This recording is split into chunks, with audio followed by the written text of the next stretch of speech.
હું તમને મળવા આવું તો શું પહેરીને આવું? તમારી કોઈ અંગત પસંદગી? એ બધું મને ના ખબર પડે, બસ તું આવી જા ને. સખત સીધા સાદા બોરિંગ ટાઈપના વ્યક્તિ છો તમે. સુંદરતાને સજાવવાની તક સામેથી મળી છે તમને, અને તમને એનું કોઈ નોલેજ જ નથી. મને તો એવું લાગે છે કે એટલા માટે જ હજુ સુધી કોઈ છોકરી જીવનમાં આવી નથી, કે પછી મેરેજ નથી થયા. બહુ બોરિંગ ટાઈપના વ્યક્તિ છો તમે. એવું? તો સાંભળ,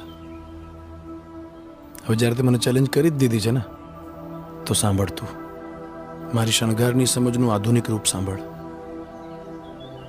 જ્યારે તું મને મળવા આવે ને, ત્યારે તું બ્લુ જીન્સ અને વ્હાઇટ ટોપ પહેરજે. વ્હાઇટ ટોપ કેવું કહું? ઘૂંટણ સુધી લાંબુ.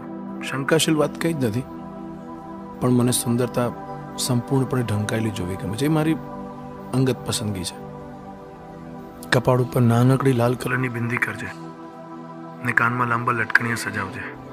તારા હાથની કલાઈઓ ઉપર કોઈ પણ કલરની કલરફુલ બંગડીઓ વધારે નહીં પડે તો ચાલશે, પણ બંને હાથમાં બબ્બે તો પહેરજે જ. પગમાં હાઈ હીલ્સ નહીં પહેરે ને તો ચાલશે, સાદા ચપ્પલ કે મોજડી પહેરજે. ને પાયલ અનિવાર્ય છે.